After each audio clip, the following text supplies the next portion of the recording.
And by outlay, I mean overlay. Hey, here we are, the brand new overlay for game prep on Shambazla Games. I'm really excited about this because I don't know why, I kind of shied away from bringing this into the stream, even though it's probably my favorite thing to do. So I'm really pumped about it. As I mentioned, we're continuing with game prep for Scourge of the Nightingale Part 2. This is my bi-weekly DM's Guild feature showcase game, which features community players just like yourselves in a long-running campaign. Now, this is a module that was written by Jeff Stevens in association with JVC Parry, some really great, well-known third-party independent creators on DM's Guild. And we're just about to come to a close of part 1, so I'm going to start preparing the second part of this campaign. It's a 3-part campaign called The Scourge of the Nightingale. The first part is a song of love, the second is a song of revenge, and the third is a song of war. Now, we're totally winging this today because it's new, so wish me luck.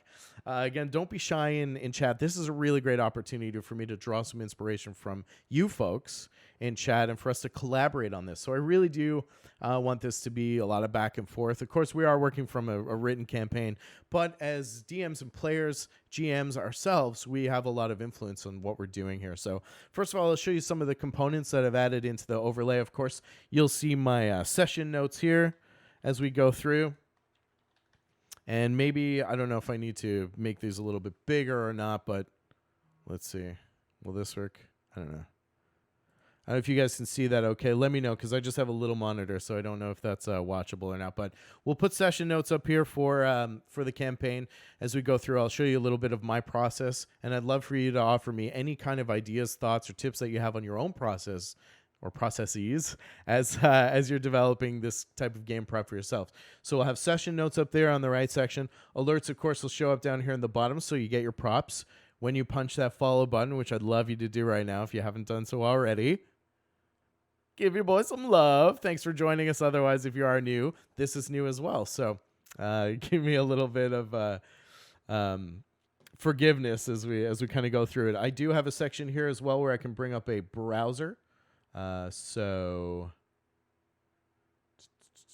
right here like so. So we can do things like explore D&D Beyond. If I'm going to go, let's say... So we can bring up D&D Beyond. We can check things out online if and as needed. And in addition to that, I actually have another overlay for YouTube vidges. How do we do this? Let me see.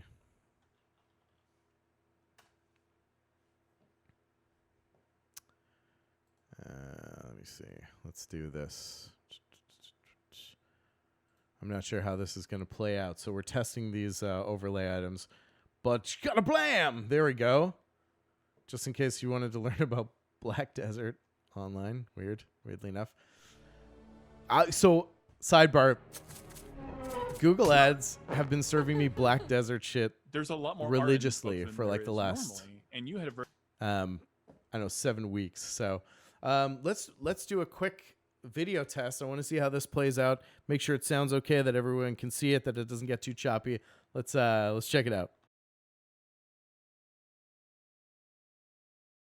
very specific direction that you wanted to see, or there was a specific direction that happened where you don't see people's faces, you don't see everything that's happening.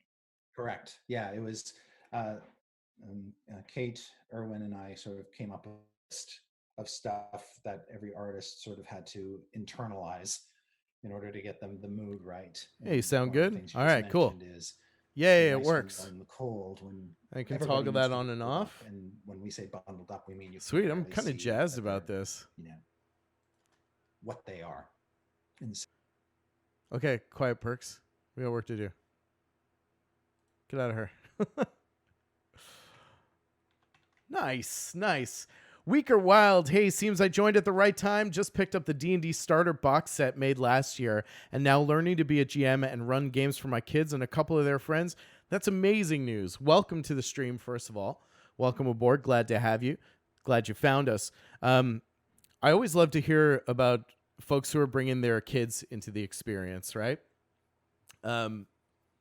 first of all, we're bringing a new generation into the wonder and magic of creative collaborative storytelling, and I think that's always noble. So good on you. Yeah, and if you have any questions at all, I'll be happy to answer to the best of my abilities. Of course, we have a wonderful community of folks who are like-minded, and I'm sure collectively we can come up with some kind of answers, and then of course you can decide if they're good answers or not.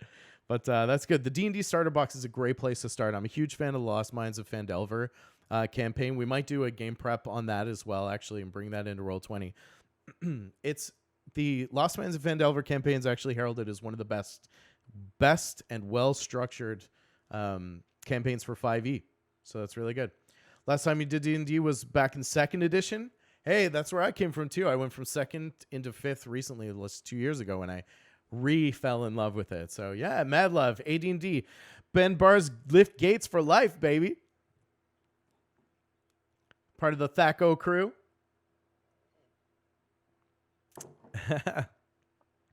Speed factor and all that good stuff. Well, welcome aboard. Glad to have you. If you're so inclined, you haven't done so already. Oh, yes, you did.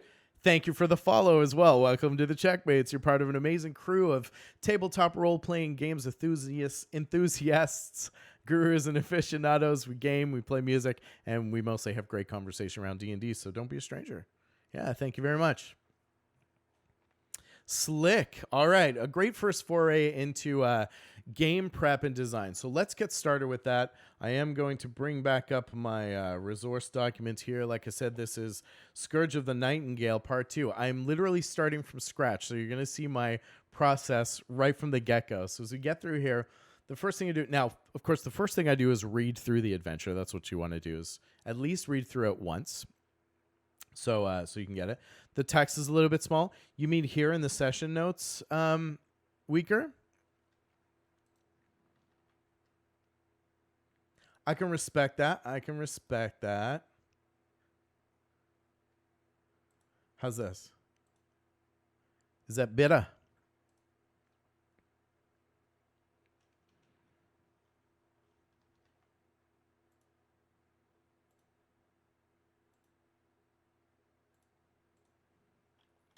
Much larger session notes.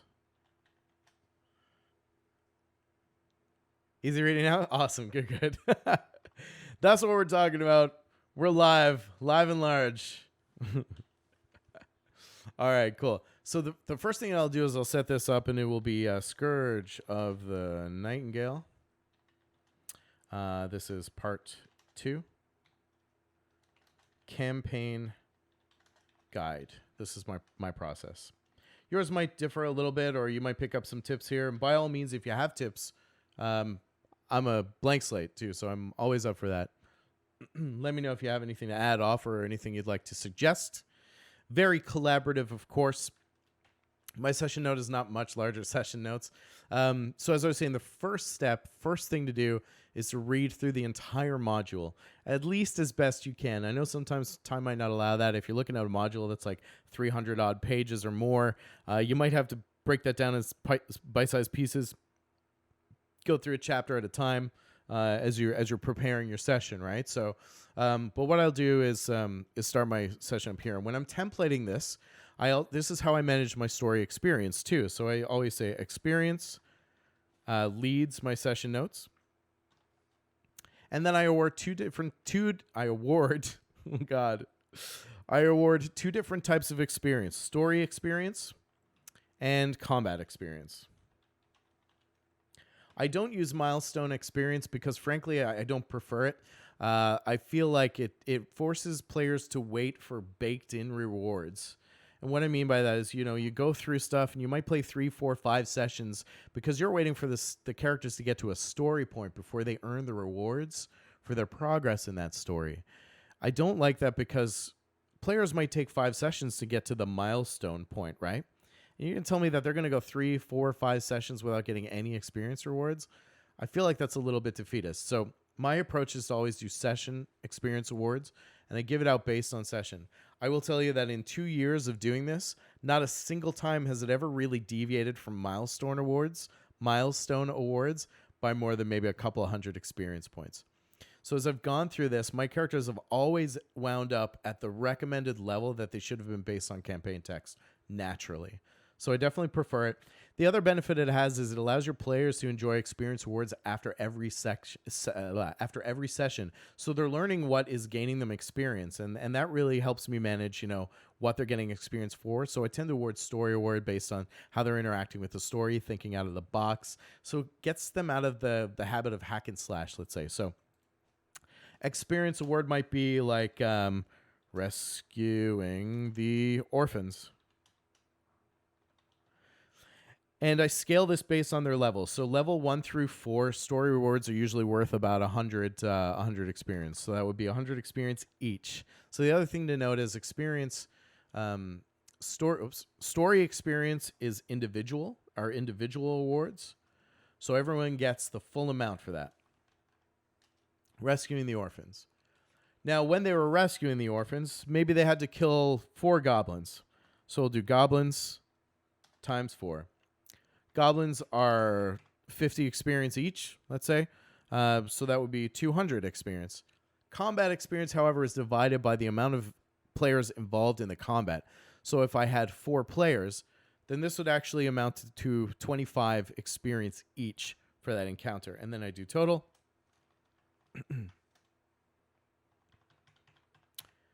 So 4 goblins, 200 divided by 4 is 25. They each get the story experience in full, so that's 125 experience for that session.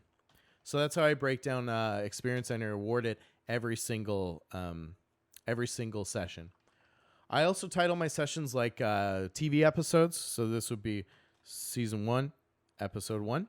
It just helps me keep track of where we are in the story, what was accomplished in that story, and then I'll name it something clever. In this case, I'll just pull it straight from the text. So let's just say A Song of Revenge.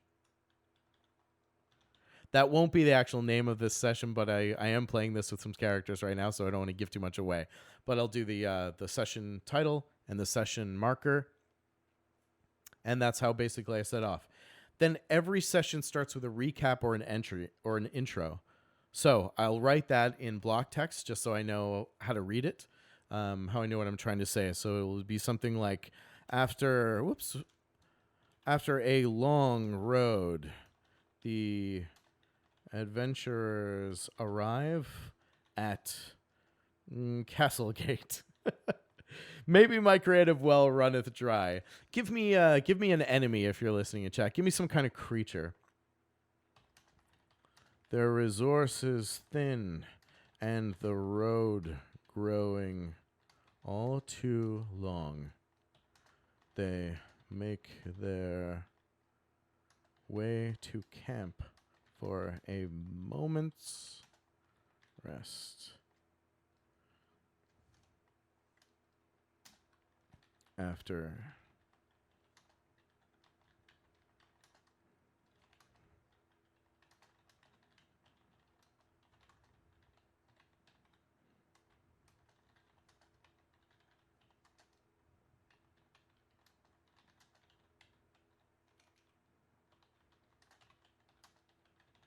there we go. So after a long road, the adventurers arrive at Castle Gate, their resources thin and the road growing all too long. I think I just said that. They make their way to camp for a moment's rest. After handily defeating the goblins and securing the orphans, they eagerly await the reception back home. So just a little kind of placeholder text to show you how I structure these notes.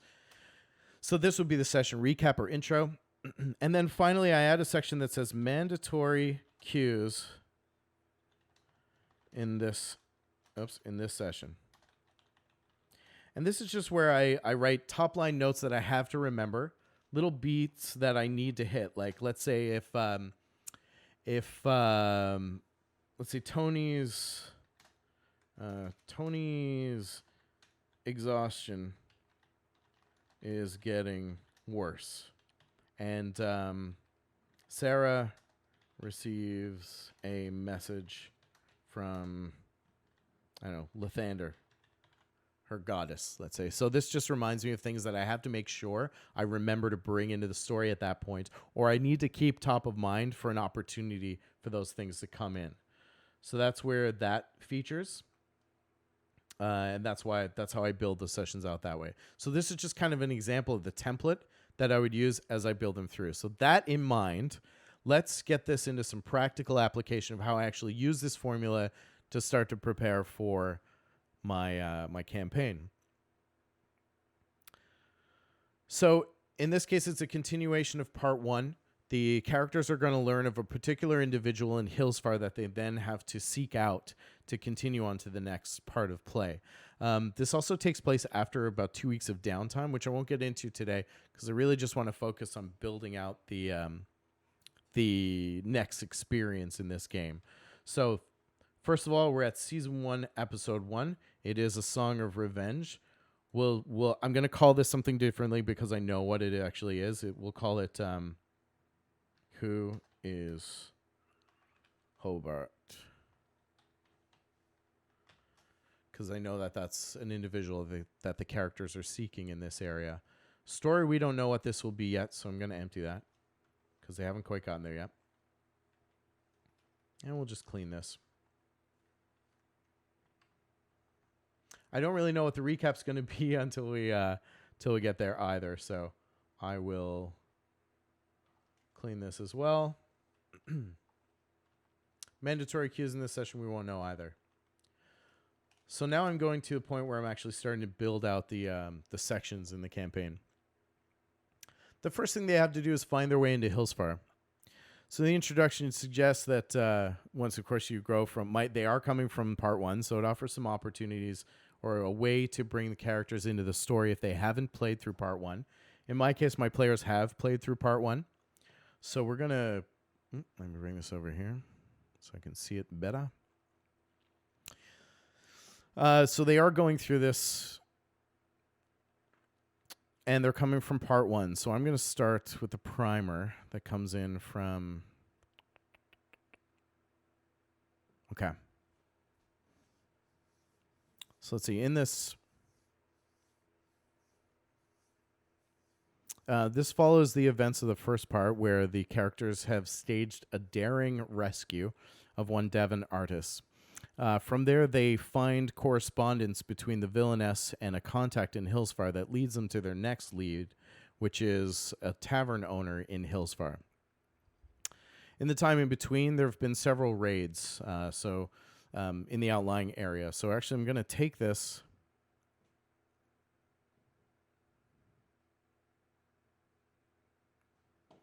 I'm almost going to take this verbatim, and then we'll storify it a little bit. So what I do like about pre-built or prefabbed adventures versus homebrew is a lot of the prep work is done, so I can just lift it and tailor it as I need to for my adventure, right? And for my party, for my table. So we're going to pull this right over. We'll write a little bit of an intro here. I know that's tough to see, but ignore it anyway. So we're going to say, like, in the weeks that followed... Oh, so I won't read it as I type because that's clunky. I'll just write it and then I'll read it out after.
Okay.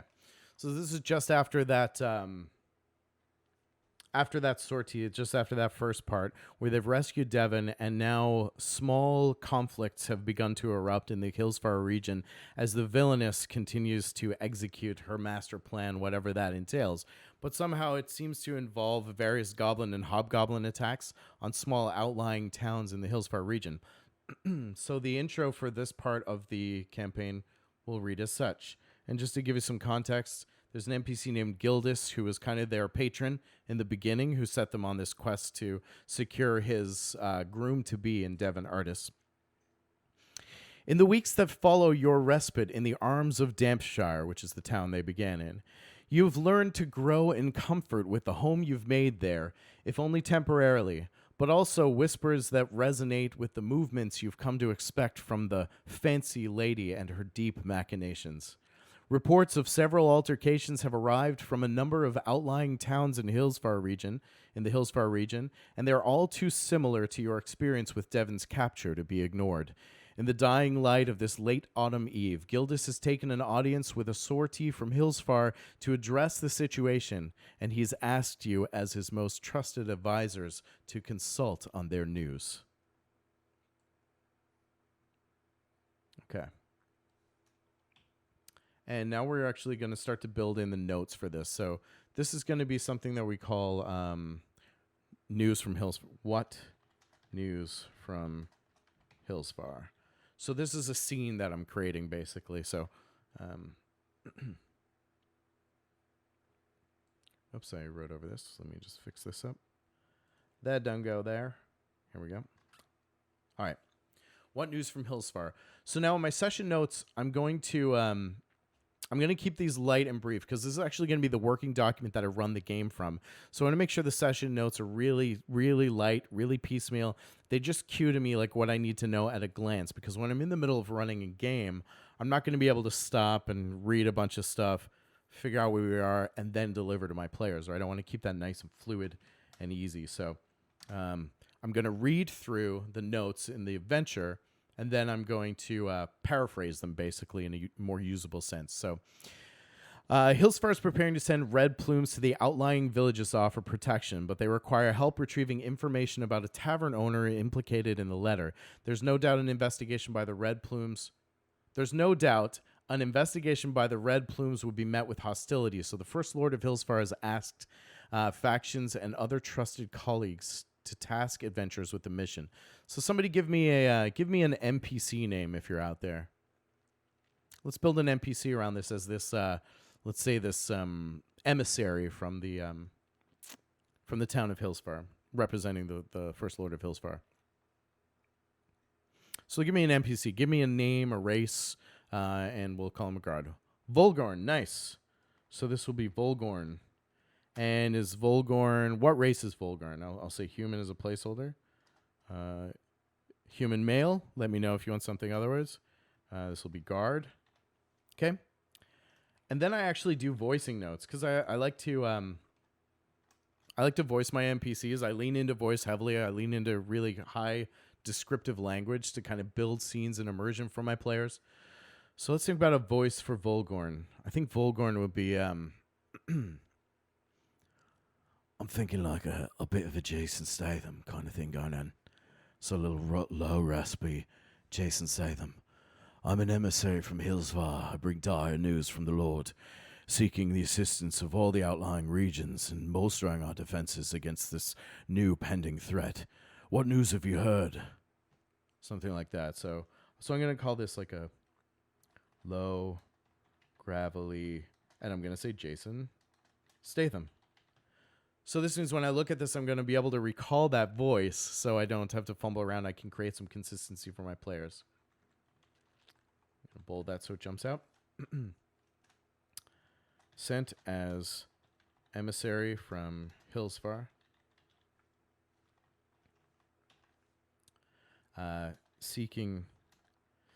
No, they want to, as we read, they want to keep this low profile, right? So seeking discreet assistance in pursuing leads regarding raids. Okay? So what Volgorn knows. So this is a where we'll put the information, and we've turned a paragraph of text into 2 bullet points, and that's why we want to try to paraphrase and concentrate that information as best we can. When we go in here, so what Volgorn knows, let's see.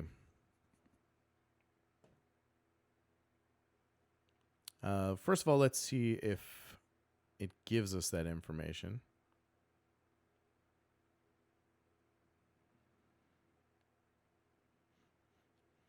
There's a little piece on transitioning here. If you're continuing, and it'll give you some context about the previous part.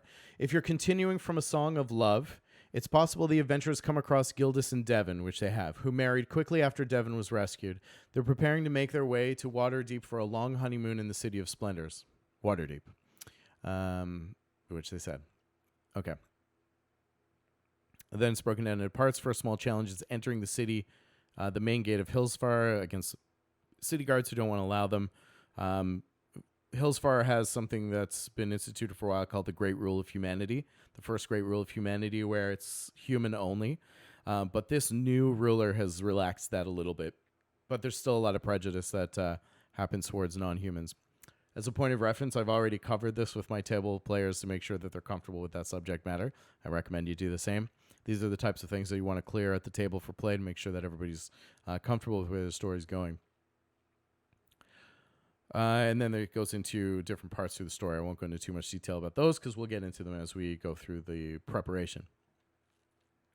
So my adventure hook is pretty baked in because they're coming from a song of love, which here it says, the party receives a letter or message from a courier sent by the First Lord of Hillsfar. Reader summarize the below as needed. Okay, good. So we'll call this missive from Hillsfar.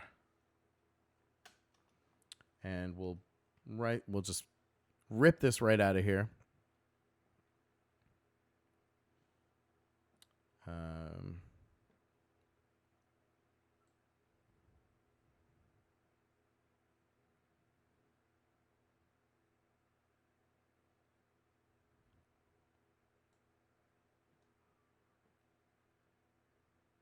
Okay. So my players have completed a Song of Love, so we're going to go with this first option.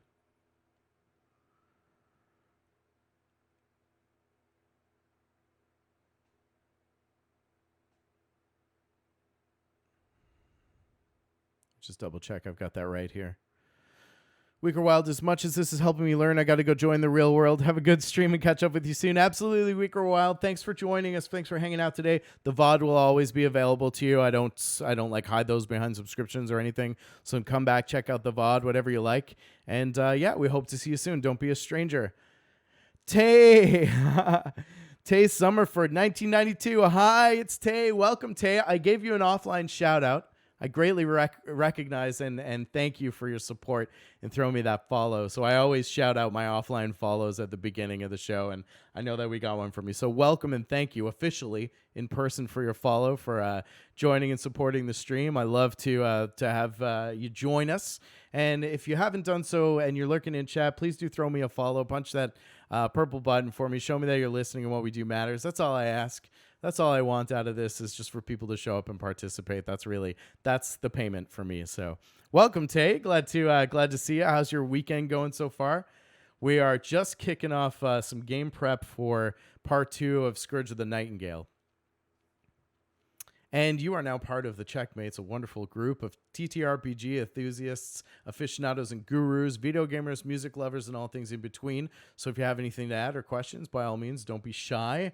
We like to aim to keep things interactive and engaging, and I'm sure, if I don't have answers for you, that someone here will, and they may even have better answers than I do, which has been known to happen frequently, so that's how I learned as well. All right, so we've got this note from the emissary from Hillsfar. We're going to bring that right in here so I have it in my notes, because this is something that I'll read verbatim. Oops, that's not going to... Yeah, this is something that I'll read verbatim, basically, so... let's do the text only here. Sorry, I got to clean this up a little bit. So,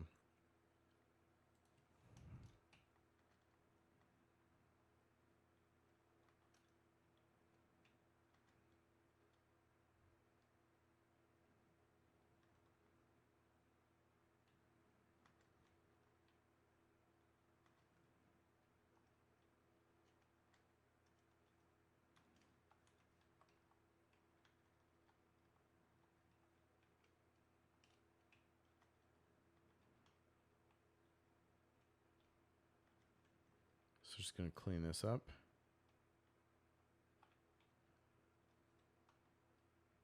So this is an actual missive from the Lord of Hillsfar, which is an important item for these characters because it will serve as their entrance to Hillsfar. It's how they're really intended to get past the guards.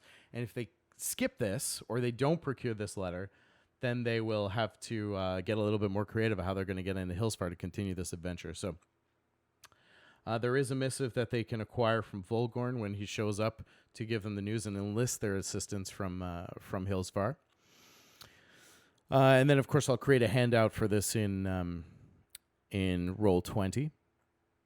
So I think the next thing I might do is actually have a Roll20 screen where we can go in and build the game too with the prep that we've done. So, Tay, I'm having a really bad day. Oh, that sucks. Hopefully we can help make it better with some D&D chat, keeping it light for you.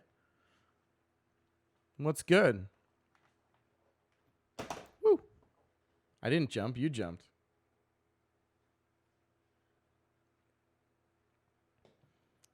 Oh, I'm sorry to hear that, especially on a Saturday.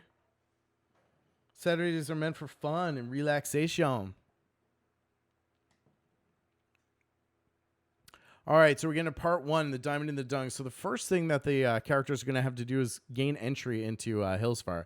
So what Volgarn knows is really that he's like just sent on the Lord's business to deliver this missive. He has heard of the companions' part in the rescue of Devon. He also knows that several raids have been carried out in a handful of villages in the region, and that they are primarily executed by a host of goblins and hobgoblins. And they've been using like kind of shock tactics. Shock tactics. Not taking prisoners.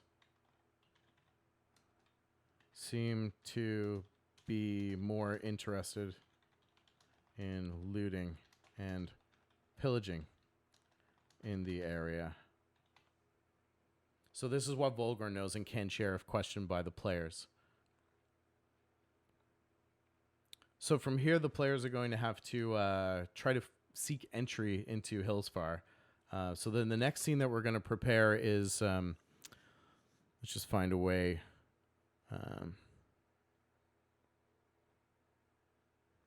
We'll just call it the Walled City.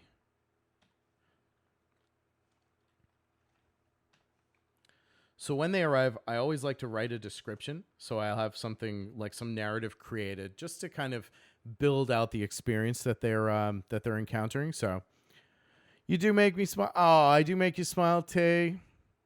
That's awesome. Well, I'll do what I can. Just already overstimulated and being forced to do things. Oh, that's no good. Well, let's turn up the chill. We'll turn up the chill here for you this afternoon. I'm trying to get some music going, but it is. I know that Twitch has been like cracking down on streams playing music, so let's see if we can get some chill music going on here. Installing Spotify. I've had Spotify for years. Shut up, computer. Let's see if we can get some music going, and hopefully it won't, Twitch won't, like, axe my stream. I do have royalty secured music that I usually use, so let's see what we got here. What do you feel like? Let's get some general, what do you think? Some general fantasy music going?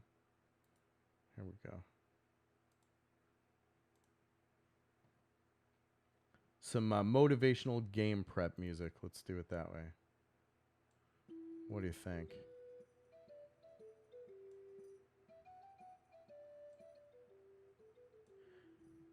Just light in the background, something to fill the silence, if you will. Keep us in the fantasy motif. All right. See? Nice, happy John. You outright sang Defying Gravity on stream? Something has changed within me. Something is not the same. I'm tired of playing by the rules of someone else's game. I'll leave the rest to you. Nobody wants to be hitting those money notes here on stream. That's awesome, though. That's great. Do you sing a lot on stream?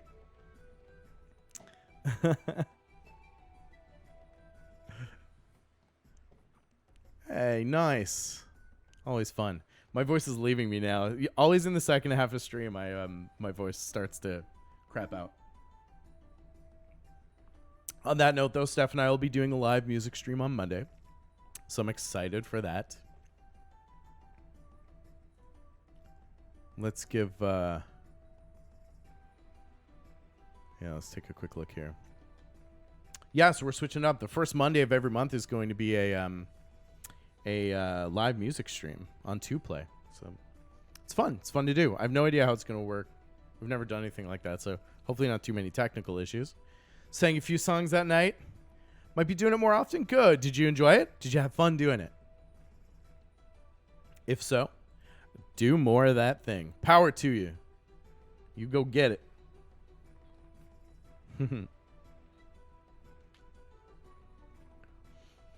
All right, so we've called this section the Walled City. So our players are now trying to get into Hillsfar, secure their entrance to Hillsfar to continue to action this investigation against the mysterious N and their whatever relationship exists between them and this tavern owner named Hobart Taggart.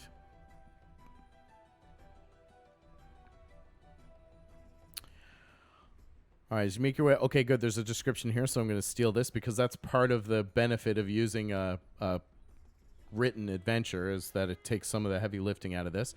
I always like to rewrite my own or write my own, so I might just paraphrase this a little bit, borrow from it. The day beats down.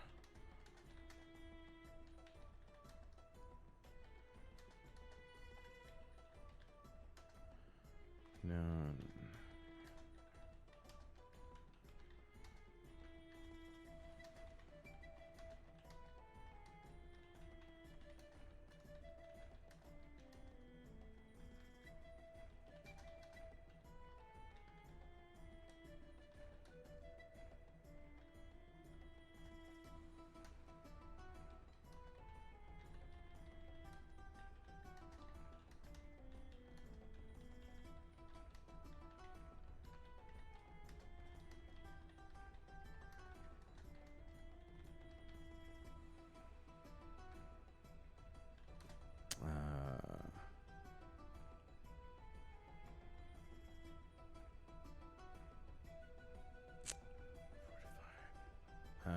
It's another word for city.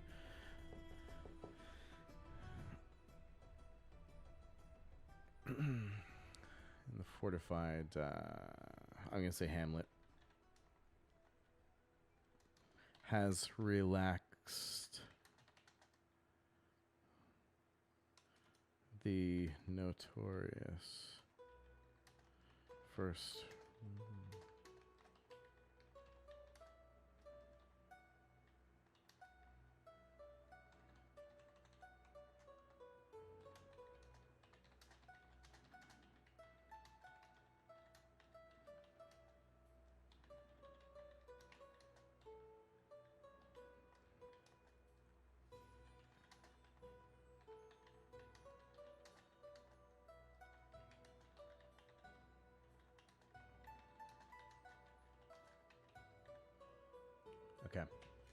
So this is going to give me a little bit of context for the city before we come in with the narrative piece that is listed in the adventure. So put our own touch on it.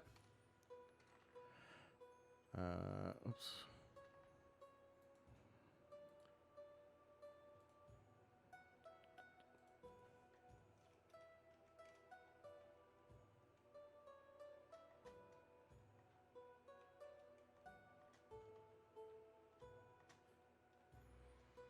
There we go. So our description as they approach the city will read as such. The day beats down on the walled city of Hillsfar, known in its previous history mainly for an elevated level of cruelty and prejudice. The jewel of North Cormanthor does have a few redeeming qualities. New rulership in the fortified hamlet has relaxed the notorious first rule of humanity, but not so much that the guards can't still harass and belabor the non-humans who do find themselves inside the city walls. As you make your way closer to the walled city, you notice a single gate. The gate is guarded by half a dozen guards in gleaming armor and red-plumed helmets. And then we go into the scene.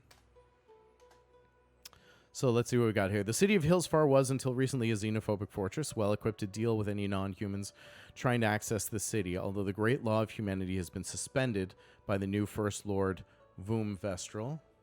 Okay, so current, that's a piece I want to remember. So current lord is Vum Vestral.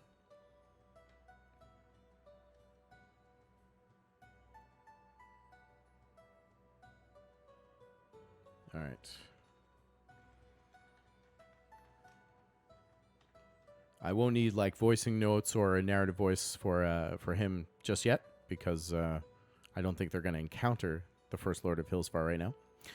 Yeah, I did the Defying Gravity duet, so I got to yell at myself. That's funny. Be kind to yourself, too, though. Just joined the Discord. Nice. Welcome, Tay. Thank you very much. Yeah, we'll see you on the disco. Good stuff. We had a really great crew there, too. A lot of love for the RPG folks. And, yeah.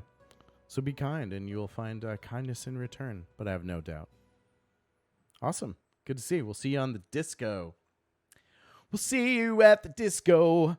And if you haven't done so yet, everybody feel free to follow me on the channel, of course. Twitch is now my main focus for all content. We're going to be doing tons of stuff like this. 3 streams every week. We have Saturday, of course, the flagship show here with Speaking Common, D&D News Dungeon, D&D Talk, and, of course, Game Prep. And then Monday we have 2Play, which is where Steph and I jump on stream. We either play games or do live music. And Wednesday, every second Wednesday bi-weekly is my actual play community D&D game called the DM's Guild Feature Showcase, where we will be playing this module and other such modules created by fantastic third-party independent creators on the DM's Guild Marketplace. So do check us out. And if you like, click Discord below, too, and join us on the Discord chat. It's not super active, but it's a great place to just kind of exchange ideas and chat back and forth. I'll be looking at formalizing that in the future, too, but I haven't really done much progress over there because I'm busy doing things like this, you know, the important work. Non-human harassment. As the characters approach the main gate, the 6 red plume guards in charge of mittens begin to chatter amongst themselves. If there are any non-human members of the party, the guards are soon pointing at the will oust non-humans. So that's all I need to kind of jog my memory around that. I know how to play that in the moment, so I'll do it. Try to extract more money. They want a, let's say, 5 gold piece toll and 10 gold from non-humans because they're dicks.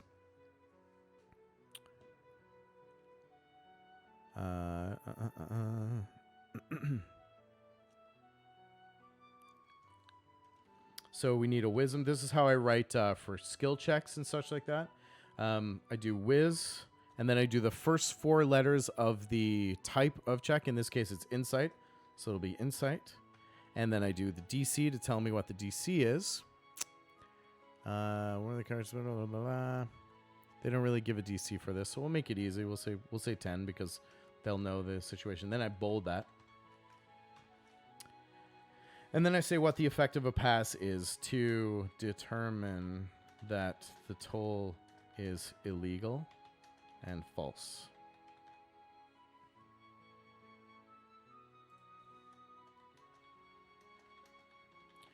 So when they approach, these guards are going to try to get a little money out of them and say, yeah, there's a 5 gold piece entry fee, except for you, to any non-humans, like 10 gold for that one. And then they'll try to extract that from each of them. But if they do an insight check successfully, then they'll know that that's kind of a BS toll that the guards are just trying to extort from them.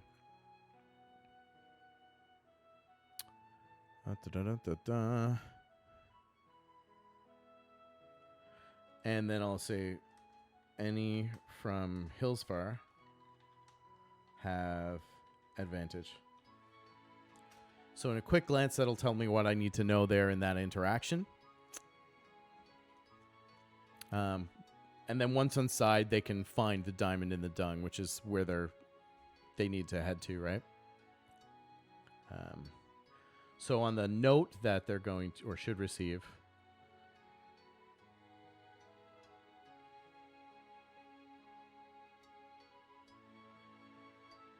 so Volgarn is going to know as well that, let's see, do they know it's called the diamond in the dung?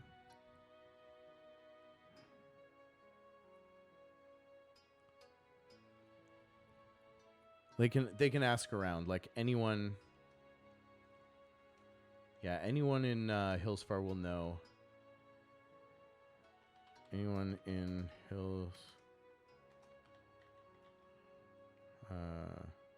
knows that Hobart Taggart runs the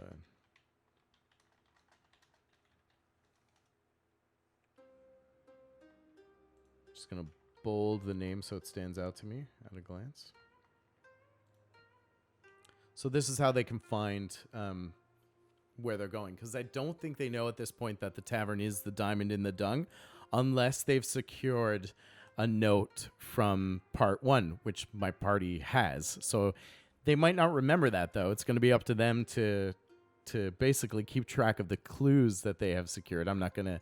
At this point, they'll be level 5. So my rule is that level 5, the training wheels are off. So I don't guide anymore. I don't coach. I don't do anything like that. At level 5, you're on your own. If they forget something, then they forget something. It's going to make things a little more difficult. But once they're in Hillsfar, they can also ask around for Hobart Taggart, and he's fairly well known. Most of the citizens there will know that he runs the diamond in the dung and be able to point them in the right direction. All right. So once they get there, then we can play out any sessions in between. I'll just wing that. Like if they want to go to the bazaar, to any markets, things like that, we'll just play it in tow. But if they want to, the next basically milestone scene that we want to prepare will be the diamond in the dung. Now this is where things are going to start to kind of jump off a little bit, because now they're actually chasing a lead that is directly tied to the villainess of the story in Hobart Taggart. So let's see, as they get there. Okay, we got a little flavor text that we can just lift, which is great. Saves me a little bit of writing, and I think I'll just take this as is because it sounds good. Let's see here. Right on the corner of the main city street is a large inn with a stable attached to the rear. A sign hangs over the entrance proclaiming the place to be the diamond in the dung. As the name might suggest, the tavern seems in better condition than the surrounding buildings and is clearly rather busy. Works for me.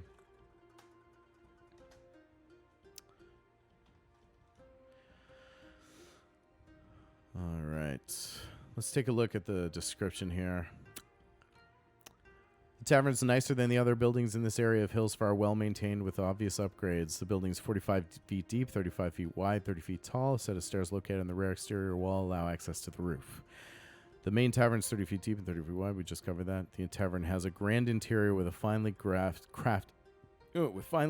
furniture, a performer's stage, and a beautiful wooden bar. Oil lamps. I'm going to rip this, actually, and just draw the... I'm going to take the description right from there. Tay, be back soon. Please do. We will be here. Hopefully, we'll be here for another little while. Yeah, and hopefully we'll see you soon. Thank you, thank you, thank you. For those of you who are just joining, if you're hanging out, please don't be shy. Offer me any thoughts or advice you might want as we prepare this adventure. If you have any other questions, just want to talk about anything at all, do let me know. If the volume's too low, let me know.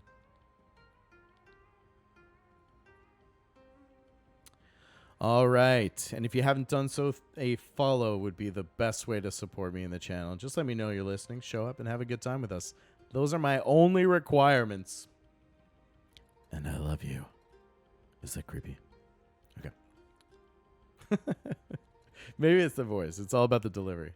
And I love you.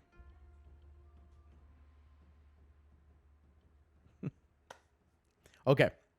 I like this.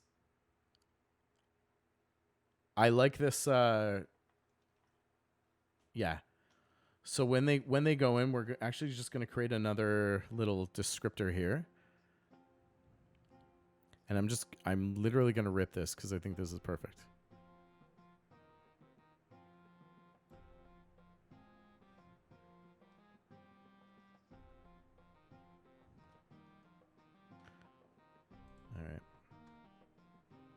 All right. No. Here we go. Okay. Let's treat this a little bit.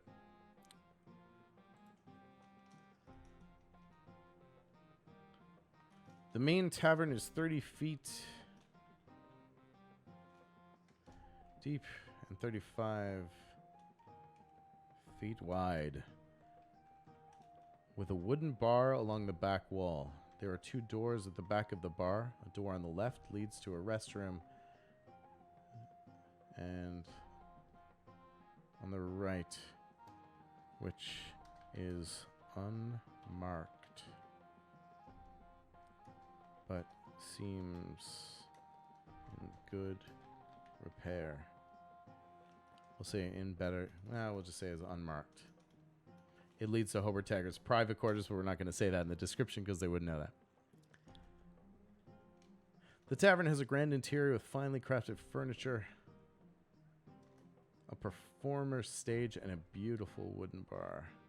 We've already said that, so I'm not going to say that.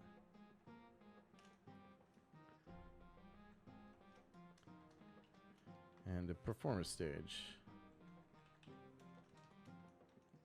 This just makes a perfect interior description, so I'm just going to use it. Oil lamps and candles provide ample bright light in the tavern, with only minor shadowed areas in the corners.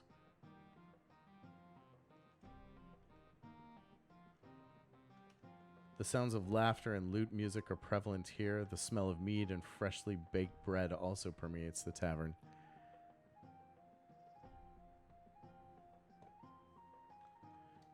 Which is currently brimming with patrons and hustling tavern staff. Okay. There's our description. Nice and easy. Good, good.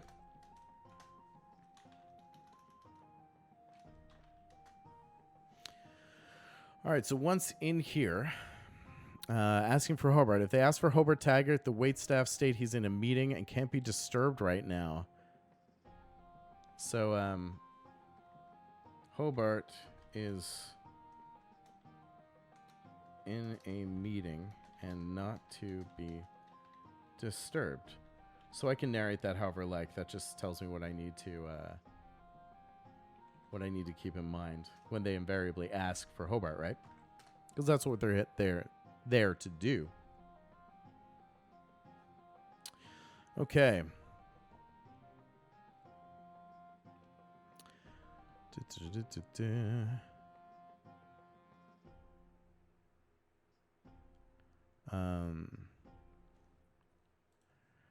But add this, but they will inform him after about 15 minutes. Oops. Hobart emerges. All right, let's think about some voicing notes for Hobart as we get there, because I'll write him up in a second, because they're obviously going to meet him. And then they're free to kind of mingle in the tavern, so I will just play that out on the fly. I'll improv the shit out of that shit. Food and lodging is pretty standard. I don't need that. Ends spy. So there is the Nightingale has a spy in here. Actually, I'm just gonna do it this way. Kestrel is her name. And she's a female human rogue, we'll say. Assassin. Spy for an barmaid. How will she be? What will her voicing notes be? We'll say light, airy, Irish. Welcome to the Diamonds and the Dung. What can I do for you? Seeking Meister Hobart Taggart, are you? Well, I suppose he's busy at the moment, but I can certainly let him know you're here. In the meantime, can I get you something from the bar? You look thirsty.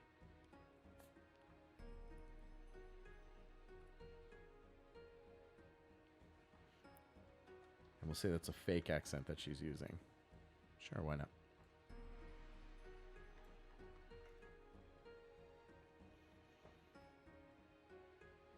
All right, and Kestrel will... Let's see. While in the tavern, they're spied on by Kestrel. Oh, she's a female Mulan human master thief. She's a master thief. Close companion to the Nightingale, elite warrior, fights under defense. She's been working with the Nightingale to ensure that her identity is kept secret to prevent those who she's worked with.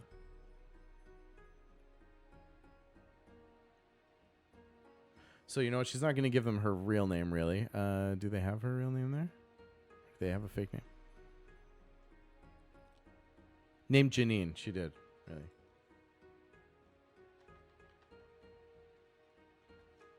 Okay, cool. So her name is Janine.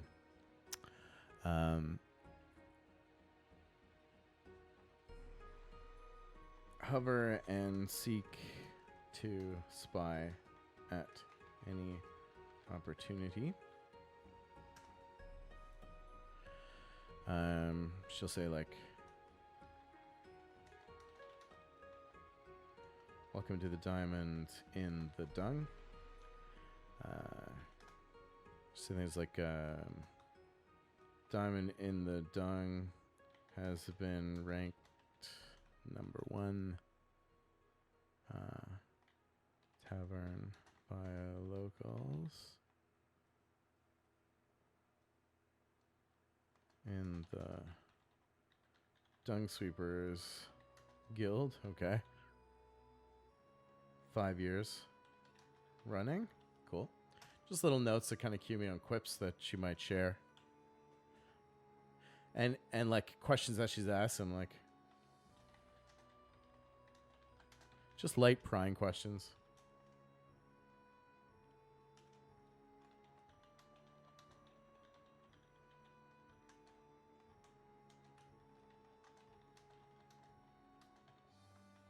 So my job as this spy will be to try and get them to divulge information that I can later use against them.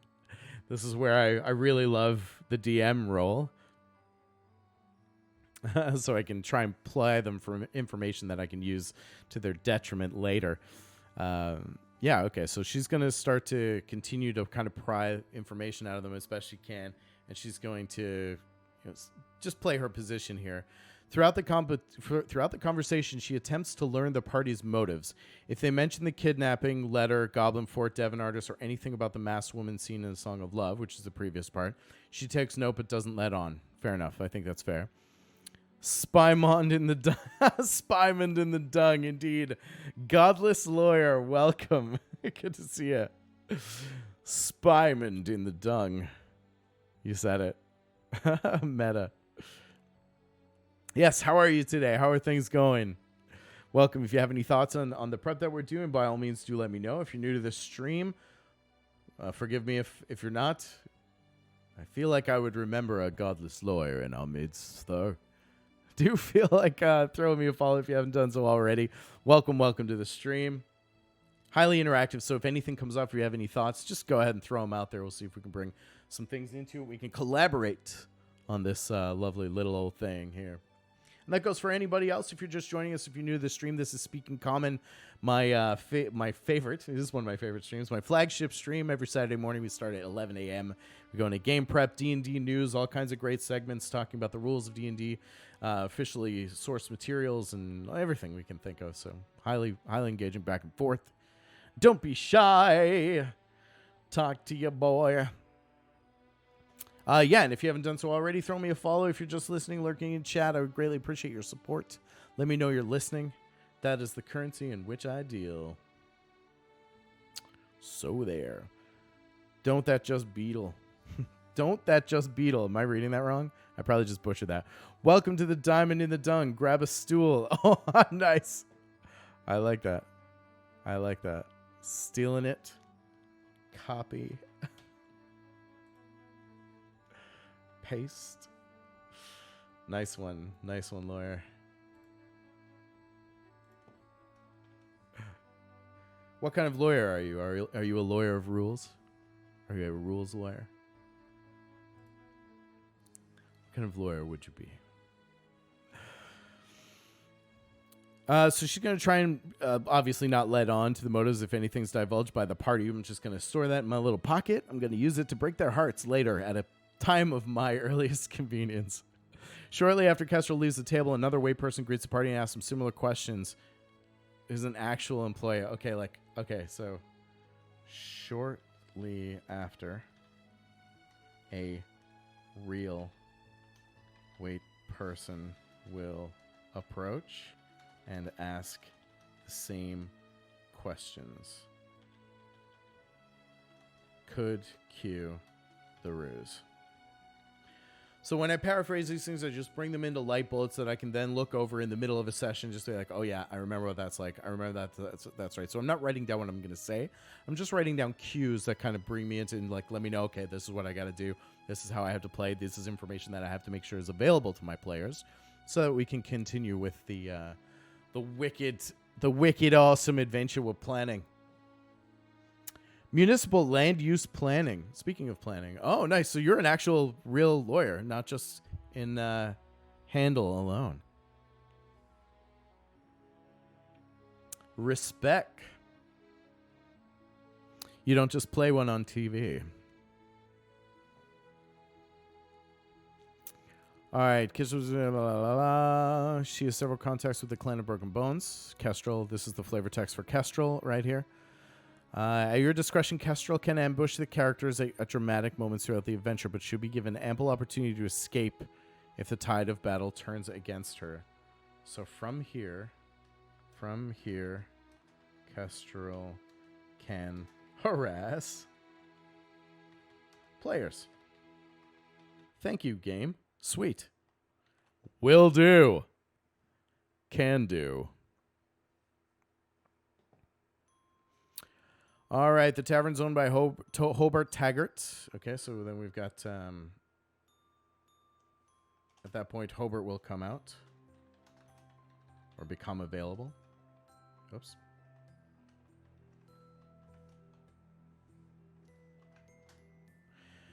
He is a male, human male. He's also a master thief. I'm going to say assassin. That'll just remind me that he's master thief. He's a rough-looking chap with tawny skin, close-cut black hair, broad smile accentuated by a scar near the corner of his bottom lip. I'm just going to steal this as a description of Hogart. Hogart. Blueberry Hogart. I don't know what that is.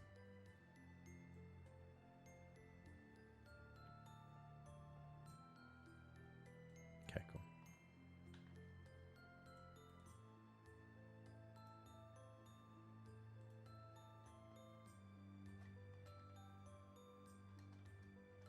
Taggart is a rough-looking chap with tawny skin, and close-cut black hair. He has a broad smile accentuated by a scar near the corner of his bottom lip that slices into his well-groomed beard. Okay. Cool.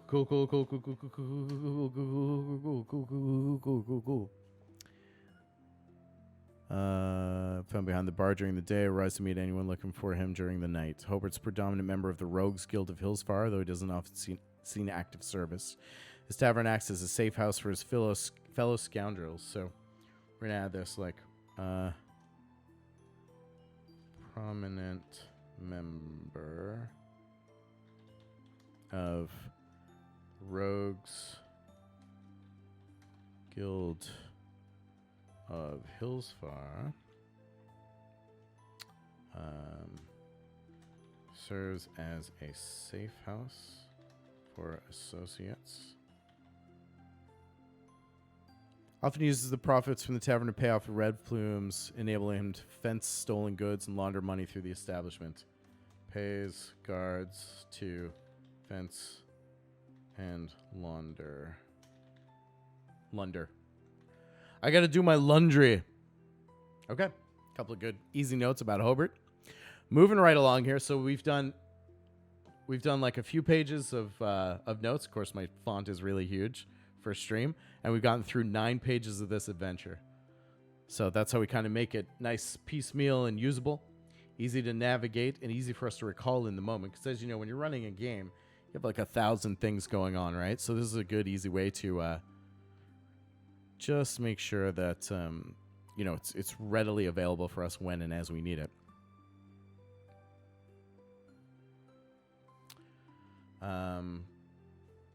Tavern patrons. The tavern patrons know a few things about Hobart. What types of things do they know? Well, we can pull this right from this text as well. Fence is a tough job. That's why not many pick it. Oh my God. Lawyer. Is Lawyer a pinata of dad jokes? I love it. That's why not many pick it. I'm here for it. So much appreciation. Your puns have found a home.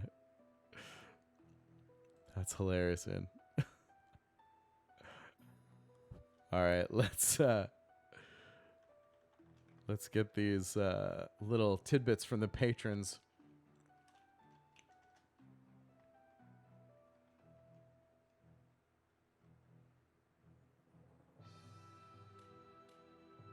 Oh, we do have some who speak Thieves' Cant, so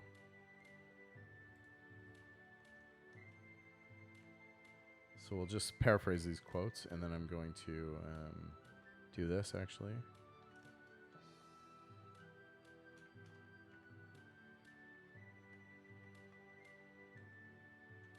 And just what they'll learn through that. And then I'll narrate that as needed.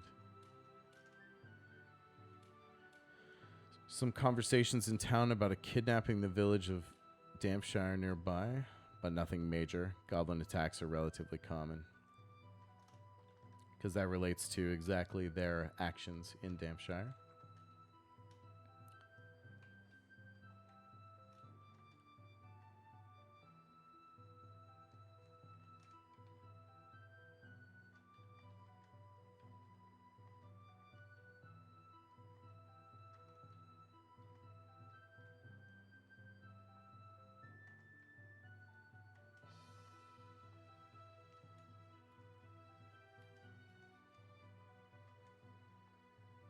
Okay, so we've got some little tidbits that the players can learn if they mingle with members of the or patrons of the tavern. It takes some time to do that. Tavern's always a good time, so usually I find when players end up in a tavern, they usually like to spend some time, meandering about and interacting. Stole it from Facebook. It was a fence post. Oh my God.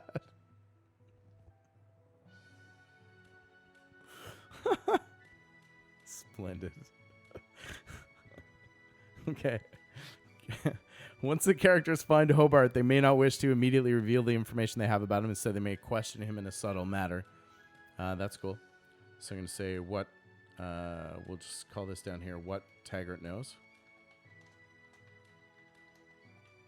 It's always good to have like a what they know kind of section. So a charisma deception check with a DC.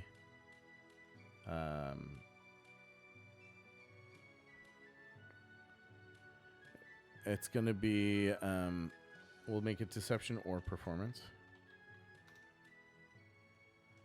It's going to be against Taggart's insight, obviously.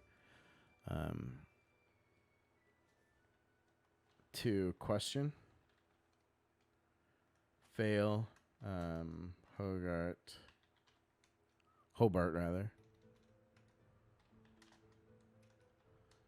Becomes more aggressive.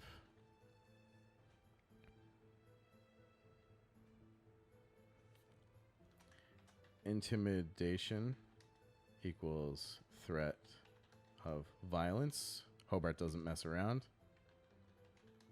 And will interrogate PCs.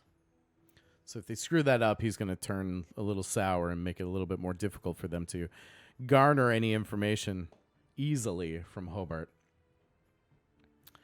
All right, if the characters agree, Hobart leads them to his office behind the bar and locks the door. Oh, sorry, give me a second. I jumped ahead a little bit there.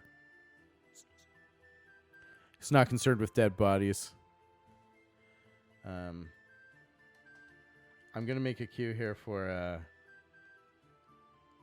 a crossbow on bar, because I like the visual of him just leaning a crossbow on the bar, pointing at one of the characters and being like, how about you answer a couple of questions for me then?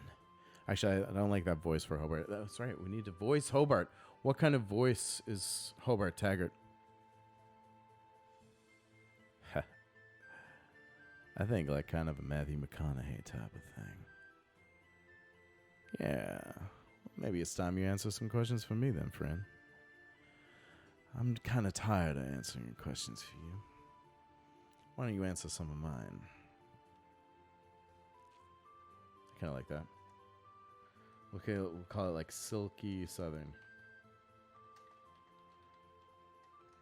Matt McConaughey.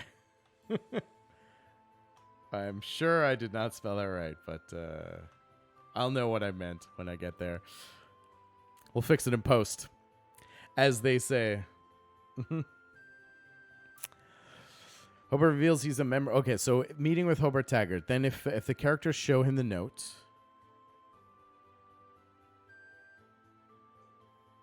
Right, so we'll just do a meeting with an audience with Taggart.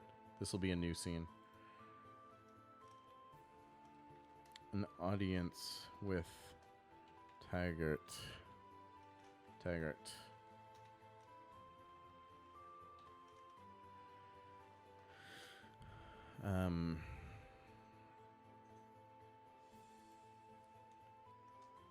If show the note.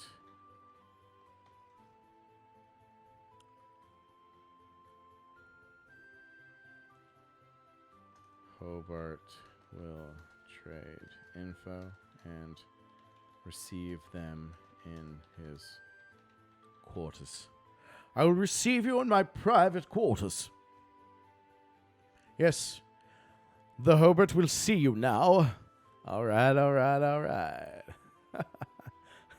Yeah, that's right. Hobart will see you now. Perhaps these types of things would be better discussed behind closed doors, outside the prying ears of those who might wish to do our plans harm. You hear me? You understand? Those Hillsfar girls, man. I keep getting older. I'm starting to feel creepy. Mission accomplished. Those Hillsfar girls, man. Are you cool, man? You cool, man? Classic. I love that movie.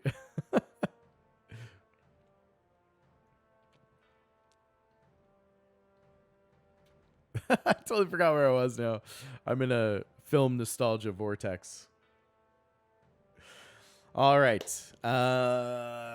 Okay. So if Taggart gives them an audience, then he will trade some information, and we will start to build out this next scene on the next episode of Speaking Common, because we're at time. But I will pause it, and then as a group we'll return to here. We'll pick up exactly where we left off, and yeah, we'll have a good time. So this is the first time I've done game prep like this. I hope you all enjoyed it. I certainly had a good time, and it allows me to get some work done too, so I really enjoy that. Let's head back to the bar to wrap up. Will you join me for a beverage?